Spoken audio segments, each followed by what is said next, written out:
All right, ladies and gentlemen, this is the lesson on organic chemistry reactions. This is our final topic in organic chem. We're just going to talk about some types of chemical reactions, and I will let you know what you need to know for each of the reactions, meaning do you just need to recognize this reaction if you see it written in front of you, or do you need to be able to write the products for it? Organic reactions, we're going beyond the simple synthesis, decomposition, single replacement, double replacement categories, because those are like the broadest possible categories of types of reactions. And when I say organic reactions, there are types that are very specific to reactions that involve organic compounds. And so we're going to be talking about some different types. And really, it's the types of chemical reactions that drive most of organic chemistry. Most of organic chemistry is saying, if I combine this reaction with the second reaction, then what will I get as a product? Drug companies, when they're designing drugs, they want a drug to have a certain structure to it because the structure will lead to certain functionality in the body. So in order to make that drug, they have to sort of know how to combine different reactions to get what they want. So really, we're looking at some of the most basic types of these very specific organic reactions. Now, the first thing that I want to say about organic reactions is that all of them, no matter what type of reaction that you're doing in organic chemistry, a lot of them tend to be very, very slow. Organic reactions are incredibly slow because most organic reactions have very, very high activation energies. Meaning, what is activation energy? Energy required to start the reaction. A lot of them require a lot of energy to start the reaction, so it's going to take a long time for the reaction to build up enough energy to get the reaction going. And just as a review, high activation energy would probably look something like this. Activation energy, as a reminder, you have your reactants, and then you have on the left, in a potential energy diagram right here, you have products on the right, and then you have potential energy on the y-axis. Activation energy is the difference between where you begin, i.e. your reactants, and this high energy intermediate in the middle. It's like the guy pushing the boulder up the hill. So this right here is your activation energy. And if that value, basically how far does that guy have to push that boulder up the hill? If he's got to push it really far away, then it's going to be a hard reaction to do because it takes a lot of energy. And I'm seeing that organic reactions are like this. If our hill is super big, it takes a lot of energy. So these are reactions that tend to sit for a very long period of time. First type of reaction is an addition reaction. Now again, this is a more specific type of reaction than goes beyond simply synthesis versus decomposition versus single replacement versus double replacement. An addition reaction is when one or more, basically one element, is added on to double or triple bonds. Now, for the addition reaction, what do you have to know? That's what I'm making a point of. This first line here. You have to be able to recognize an addition reaction. If I show one to you, you have to be able to recognize and identify it. So you look at it and you say, oh, Mrs. Julian, I know from the reactants and products that this has to be addition. More than that, though, you have to be able to write the products of it. So it's not just recognizing it, you have to actually write the products. So addition, we're going to talk about this one, and the next one, substitution, as well. We need a couple things to have an addition reaction. First of all, we need to start with a reactant that has a double or triple bond. So we see this right here. Now I give you two examples of an addition reaction. You don't need to write both of them into your notes, but please get at least one of them in. So we're starting with a double or triple bond, and we are adding on an element. It's typically either hydrogen or halogens onto the double bond. So if you look at the products for this first one with the C double bond C right here, we're turning this C double bond C into a C single bond C. So we're turning it from a double bond into a single bond. And we're taking these two chlorines and we are adding them on to that bond right there. So it's addition. We're adding on the chlorines onto the double bond. And so now the chlorines, they're over here. They're no longer separate. We have added them on. More than that, though, notice we're adding the chlorines onto each carbon, meaning we're going to add one chlorine here and the other chlorine here. We're not adding them both onto the same carbon. So it's like we split up the CLs, and then put one Cl on the first carbon, one Cl on the second carbon. This is an addition reaction. If you look at it in the second example with the triple bond, now we actually have to have two hydrogens, two HHs, because these are being added as well as these, meaning only the H's at the end,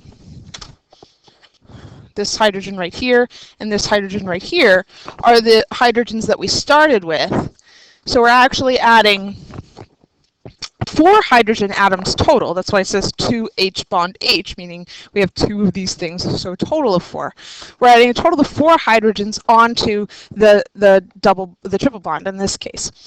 We're always going to see this point in an addition reaction. We're always going to be turning an unsaturated hydrocarbon into a saturated hydrocarbon. So unsaturated means that we have a double or triple bond. And the addition reaction, by definition, is turning that double or triple bond into a saturated hydrocarbon, meaning a single bond. Remember, saturated means that it's full. It's full of what? Basically as many bonds as possible. You've bonded as many hydrogens as you possibly can. You've bonded as many oxygens or chlorines as you possibly can onto it.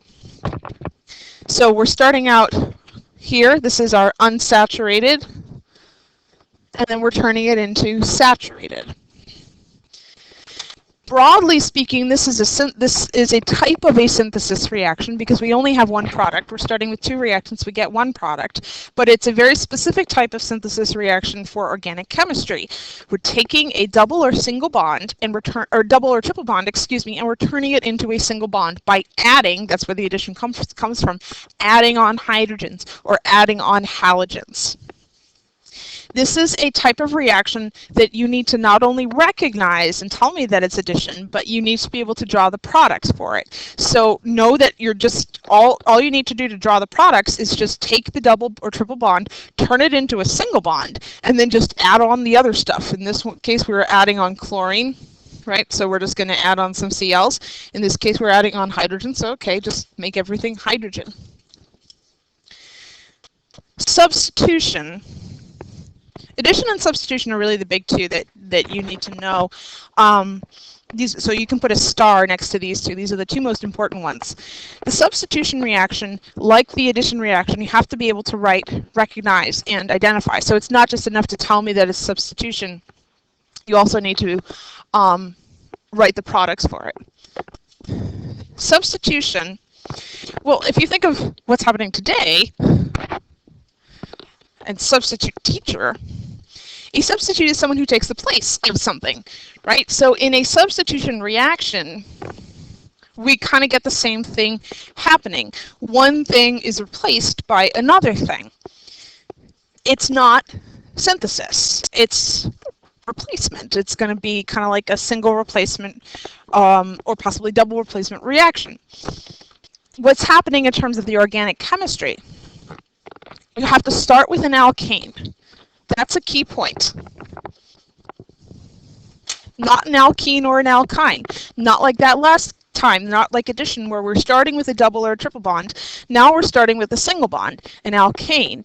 And the substitution reaction is taking one of the hydrogens, just one of the hydrogens that are bonded to that alkane, and you're substituting it out, you're replacing it with another atom.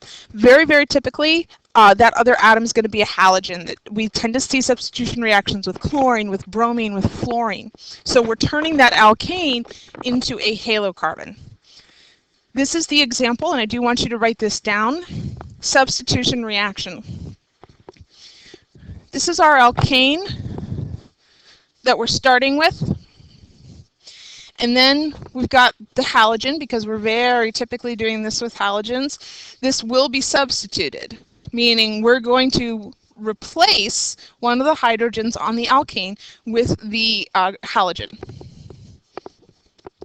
By the way, this H nu, but that's not a V, that's a nu, this just means energy.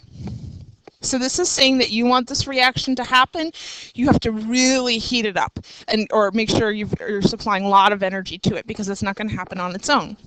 And if you look at this reaction right here, this H and this Cl, they're going to swap places. They trade. We look at where our products, where are they in our products? We have switched.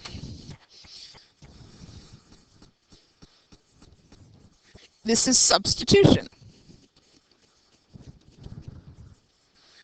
They're switching places. So substitution reaction, you've got an alkane, a hydrocarbon that contains nothing but single bonds, and one of the hydrogens that's on it will swap out with a halogen. Notice it's not both of the chlorines. We're not putting both of the chlorines onto the hydrocarbon, not like last time. We're only doing one chlorine, not both. We're not putting both of these Cls onto that methane. We're only doing one of them. It's a swap. You're swapping out the hydrogen for the chlorine. Now, this type of reaction takes a lot of energy, and of all the reactions in organic chemistry, this one probably takes the most, because alkanes are tremendously unreactive, and we're trying to make them more reactive by basically making them not alkanes anymore, right? You put a chlorine onto an alkane, it's not an alkane, it's not a hydrocarbon, now it's going to be a halocarbon. It'll have a different reactivity. It takes a lot of energy to do this, because alkanes are very, very stable. So they have super high activation energies.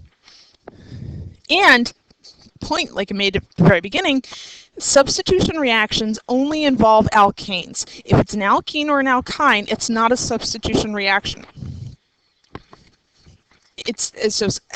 Substitution is a very specific type of reaction that only deals with alkanes.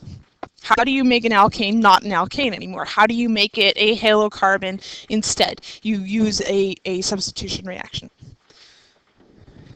Now, addition versus substitution. These are easily the two sort of big ones and they're the most new, and you probably haven't heard these terms in reference to organic chemistry before. So, how do you tell the difference between addition and substitution? How do you know if you're dealing with an addition reaction versus a substitution reaction?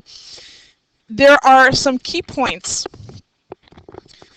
You have to look at the hydrocarbon that's involved, because the two types of reactions involve different types of homologous series.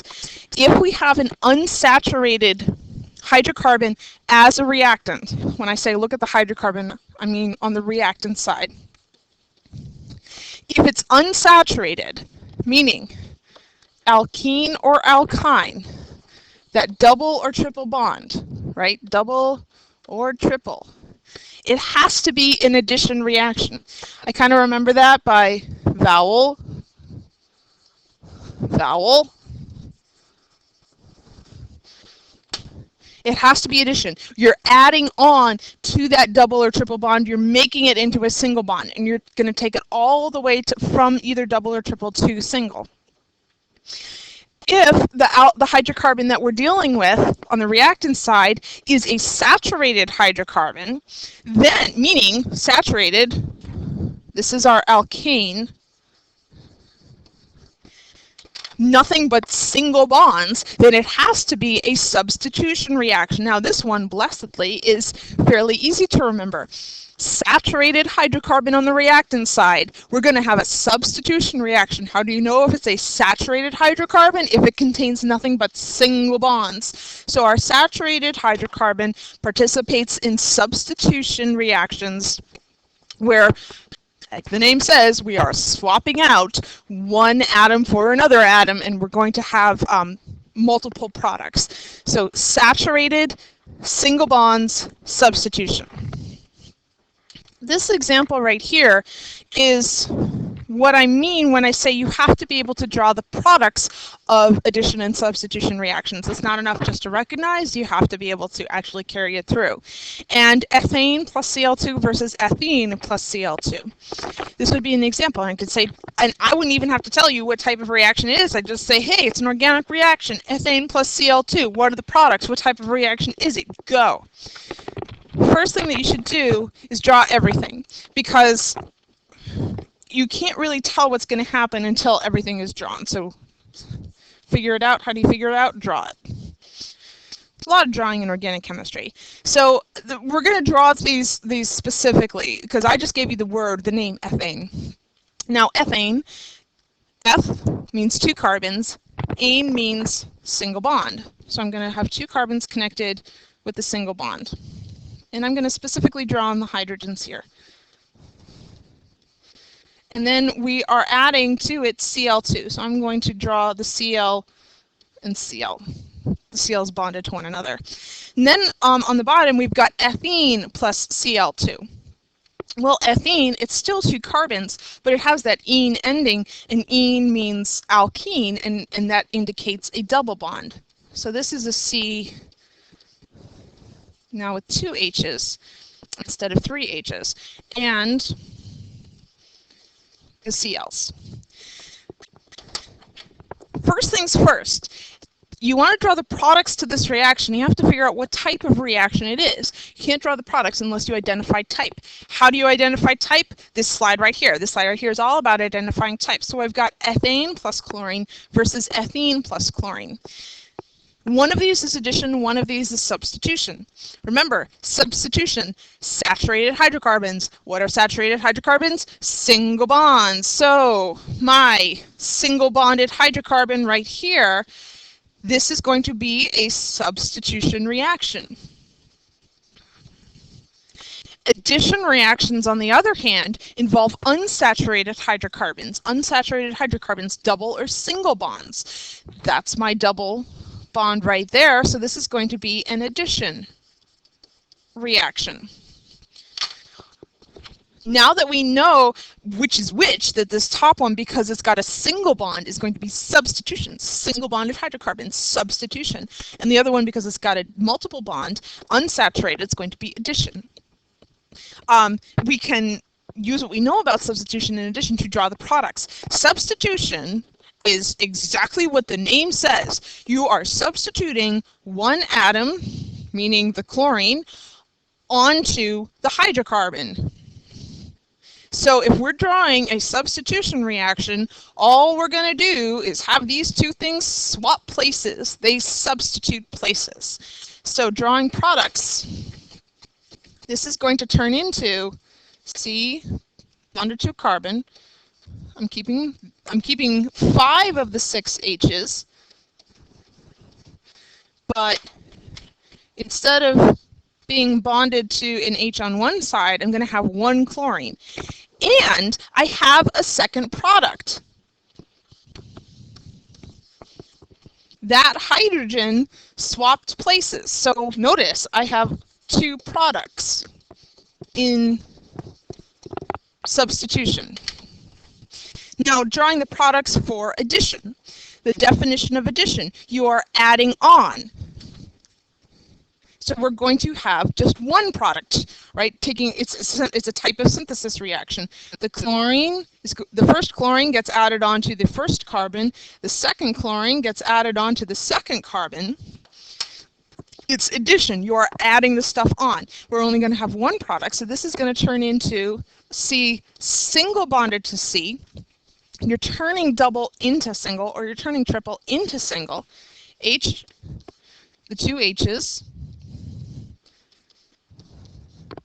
And then the new bond, the chlorine being added on. There's only one product in addition. So in substitution, we're turning a single bonded alkane into not an alkane. We're adding on a halogen. we're swapping places, just one, and H swaps up out of place for a halogen. In an addition reaction, we're taking a double bond and we're turning it into a single bond by adding atoms onto each side of the bond. Next up, fermentation. Now, fermentation is not one that you have to be able to draw the products for.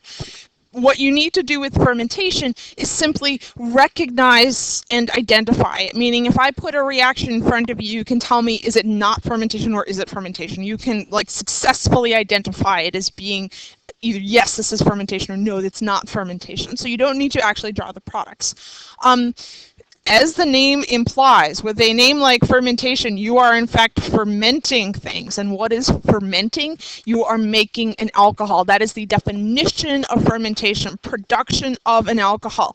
That's what, you're making alcohol in your bathroom with that methanol that makes you go blind, so don't do that. But you are fermenting. That is the chemical reaction that is occurring. It's called fermentation. And what happens in fermentation is that you will very typically need a catalyst. And this is usually found in the form of yeast or bacteria. So enzymes, biological catalysts are often used to do this. You take sugar, and the biological catalyst, the enzyme, it breaks it down. So it does tend to be a type of decomposition reaction. We were talking about breakdown. And the products are alcohols and carbon dioxide. Notice that it's alcohols plural. Again, that's why moonshine is bad, because it can be any type of alcohol that's produced from fermentation, not just the ethanol, which is the drinking alcohol. The general reaction type is this right here. Sugar, that's what we start with, creates alcohol and carbon dioxide. This is a type of decomposition reaction. It's a very specific type of decomposition. You start with any sugar, your enzyme catalyzes it, catalyzes the decomposition, we breaks it down, we get alcohol and CO2. And this is just an example of a very specific type of fermentation reaction. And this is the type of thing that I might throw up and say, on the board, and say, what type of reaction is this? And you need to tell it, you need to say, oh, that's fermentation. In terms of identifying it, you want to look for that alcohol. That's how you want to know and successfully identify your fermentation reaction. So remember, you see that HOH, you see that HO, you know that you've got alcohol involved, and if we are producing alcohol, production of an alcohol, if we are making alcohol, that is the fermentation reaction. CO2 is simply a byproduct. Now, the next type of reaction is esterification. Now, this one, you have to be able to not just identify it and say, yes, this is esterification, or no, it's not esterification. You also need to be able to write the products for it, meaning I give you the reactants, and then you give me the products. Now, with a name like esterification, I'm hoping that you've already figured out what the definition is, because it's a ridiculously descriptive name, esterification. We're making an ester, and if you guessed that, give yourself a pat on the back. You're thinking about vocabulary and what words could possibly mean. So esterification is the production of an ester. With a name like esterification, of course it is. You are making an ester. How do you make an ester? An ester, remember, is a C that's double bonded to an oxygen. That's in that same carbon is single bonded to an oxygen, which is then single bonded to another carbon. It's that C double bond O, single bond O. We remember that we've got that double bond O, and versus the single bond O. We name the single bond O part of the ester first, because single bond one first, and we name the C double bond O side of the ester second, because double bond two bonds, it comes second. And all esterification reactions follow the general pattern. We need a carboxylic acid. That's, remember, an organic acid, the C double bond O, single bond OH, a little bit different from an ester, and an alcohol, that OH group. And the products are an ester and water. So this is the general pattern, sort of saying this in words. Carboxylic acid plus alcohol yields ester plus water. But we're going to focus on drawing out the actual products. So do draw this in under the esterification. And if you need to pause the video, then that's fine. We've got Carboxylic acid and an alcohol. So this is the acid. Remember, acids are Cu. Dropping acid is Cu, and there's our COOH. That's the acid. That's the Cu. And then we have our alcohol. That's over here. This is the part that makes it the alcohol, that OH. And just for a bit of review, naming them, the carboxylic acid, this is the acid. We've got 2 carbons here, so 2 carbons total in our acid. So this is ethanoic acid, indicating 2 carbons. And then the alcohol, we've got 1, 2, 3 carbons with OH coming off of the first carbon. So this would be 1 propanol. From this, we're going to make an ester. And when we make an ester, what we do is we remove water. Right? Water is a product. Where does the water come from? Right here. The water comes from the OH that's in the acid and the hydrogen that's off of the oxygen that's in the alcohol. You combine all these things together and you get H2O. Right? We've got our water right there. That's our product.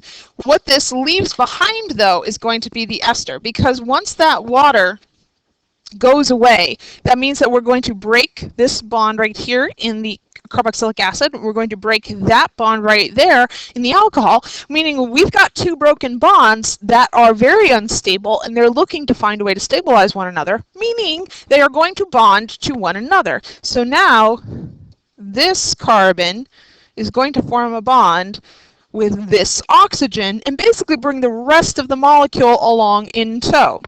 So I'm going to take this part of my acid and this part of my alcohol and connect them, bond them to one another, and the result is the ester,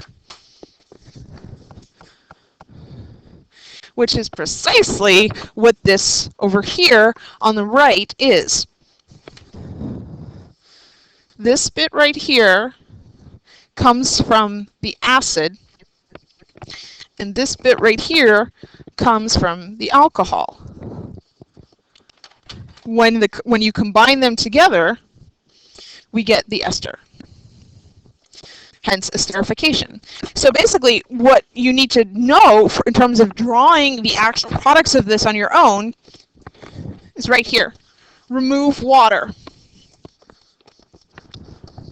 Take away a water from your reactants. Take away 2 H's and an O, and then hook up everything else. Remove an OH and an H. Have them come together, make water, and then simply connect everything else, and you're going to get your ester. Just draw everything else connected, and you're good. That's how you get your ester. This particular ester would be named propyl ethanoate because the section that's next to the single bond oxygen has 3 carbons. Single bond, we name it first, right? 1 bond first, so that's propyl. And then the section that's next to the double bond oxygen has 2 carbons total, so that's eth. And if we look at table R, it has that ethanoate ending. So this is propyl ethanoate. Saponification. Now, saponification is you don't need to be able to draw the products, you just need to essentially know the vocabulary term, what does it mean, and recognize it if it's in front of you. Saponification is taking fat and adding in a strong base to it, and you make soap. That's what it is. So what is saponification? We're making soap. You make soap and you make glycerol. Production of a soap. You see soap as a product, you know that it's saponification. That's what saponification actually means, the production of soap. And if you've ever seen the movie Fight Club, they talk about saponification. They talk about fat, they need to go and get fats in order to hydrolyze them by adding a strong base to them, and it's very typically sodium hydroxide that they use, and then making soap from that. So the general formula of the reaction in words is fat plus base yields soap plus glycerol. That's what it is in this most basic form. Please do not write this next bit down. You do not need to write this down. But this is an example of the fat combining with the base to make soap plus the glycerol. This is the glycerol. In case you were wondering, you don't need to write this down. And this is actually the soap.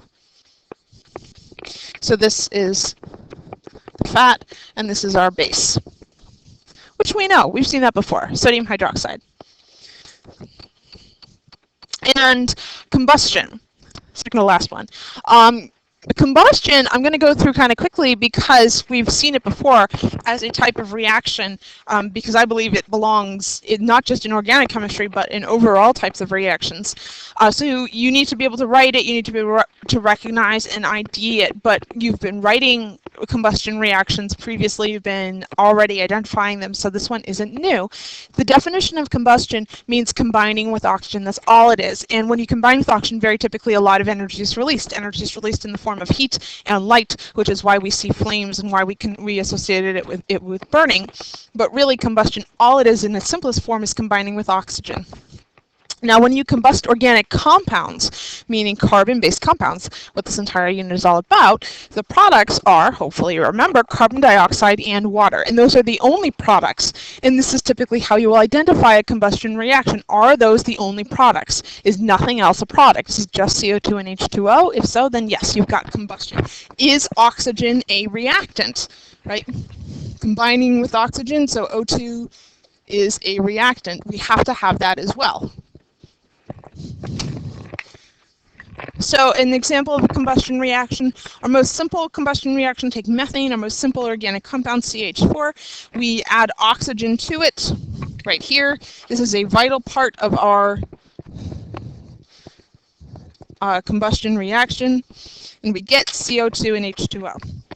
Why CO2 and H2O? What we're actually doing when we add oxygen is we are making oxides for every single element. So because the two elements in CH4 are carbon and hydrogen, we make carbon dioxide, which is easily the most common oxide of carbon, and we make dihydrogen monoxide, which is easily the most common oxide of hydrogen. So that's why we're making CO2 and H2O. They're oxides for the two elements that we combusted.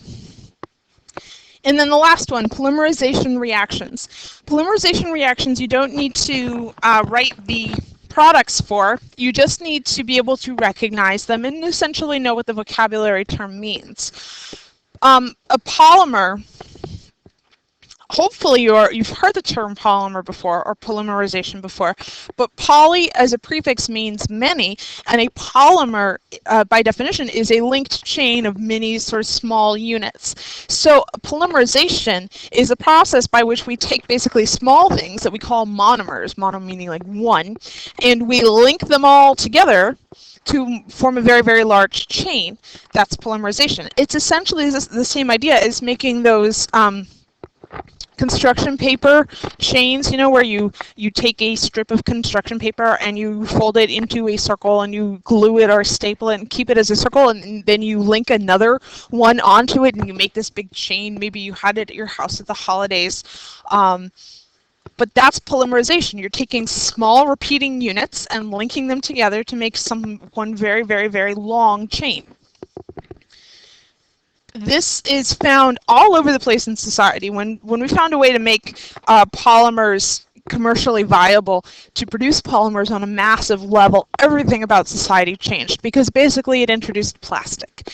Plastic is a polymer, and before we figured out polymerization reactions and specifically how to work with them, everything was organic in nature, and so it broke down. But plastics, polymers, they behave very differently.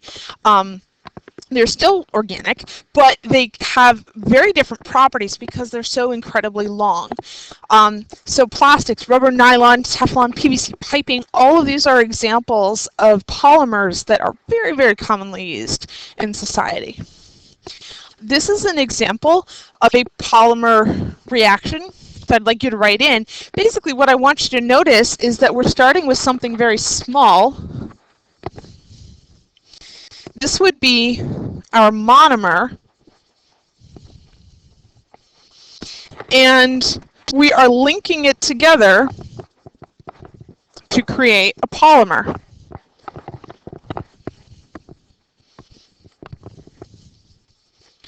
So a polymerization reaction, you're taking small individual units and you're reacting them together so that they join up to create a long repeating chain. It is a type of synthesis reaction, right? It's synthesis on a very grand scale, taking lots of very, very small things and then just linking them all together to make one super long chain.